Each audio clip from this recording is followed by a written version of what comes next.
5 বছৰৰ মূৰত হাৰ পাইছে প্ৰধানমন্ত্ৰী নৰেন্দ্ৰ মোদীয়ে। শনিবাৰে ৰাজ্যৰ দুখনকৈ জনসভাত মোদীয়ে দি যোৱা ভাষণক লৈ এই প্ৰতিক্ৰিয়া প্ৰাক্তন মুখ্যমন্ত্ৰী তৰুণ গগৈৰ।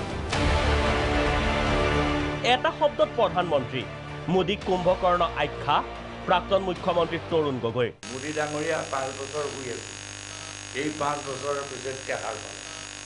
এই কুম্ভকৰ্ণৰ পিছত এইবাৰ আকৌ মোদী ডাঙৰীয়াই হাৰ পাইছে।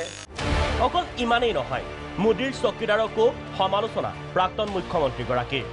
গগৈৰ মতে চকীদাৰ চোৰ বুলি প্ৰমাণ কৰিলে মোদীয়ে নিজেই। অসমত যিবিলাক তেওঁলোকৰ বিধায়কসকলে কয়লাৰে হওক বালিৰে হওক আদি চিণ্ডিকেট কৰি আছে, সেইসকলক চকীদাৰ কৰিবলৈ আহে। চকীদাৰ চোৰ হ'ব লাগিব, এই কথা তেওঁলোকেই প্ৰমাণ কৰিছে। গগৈৰ মতে এতিয়া নোহোৱা হ'ল পৰিৱৰ্তনৰ শ্লোগান। স্বভাৱগত বৈশিষ্ট্যৰে মন্ত্ৰী হিমন্তকো কটাক্ষ গগৈৰ। এতিয়া গুজৰাটৰ পানীৰ পাইপেৰে অমৃত বয়। হিমন্ত বিশ্ব শৰ্মাই আকৌ এই পাইপত তেতিয়া মুছলমানৰ তেজো দেখিছিল। এতিয়া অৱশ্যে নহয়, গুজৰাটৰ পাইপত অমৃত যায়।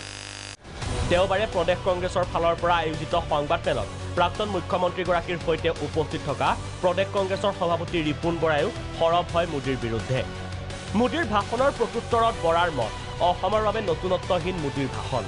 অসমৰ জ্বলন্ত সমস্যাক অৱজ্ঞা মোদীৰ। মোদী ডাঙৰীয়াৰ কালি ভাষণত অসমৰ ৰাইজৰ কাৰণে নতুনত্ব একো নাইকিয়া, বৰঞ্চ অসমৰ গোটেইবিলাক জ্বলন্ত সমস্যা তেওঁ কালি আওকাণ কৰি গ'ল, অৱজ্ঞা কৰি গ'ল।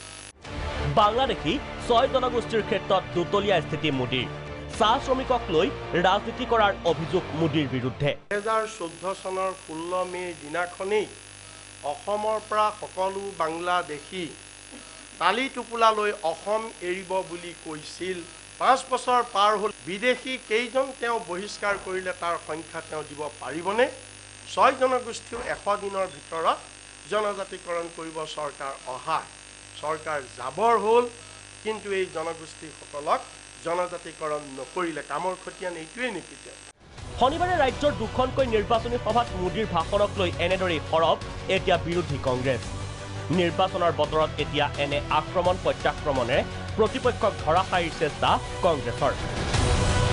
ভিডিঅ' জাৰ্নেলিষ্ট আজাহাৰৰ সহযোগত ৰুবুল গগৈ ৰিপৰ্ট, প্ৰাগ নিউজ।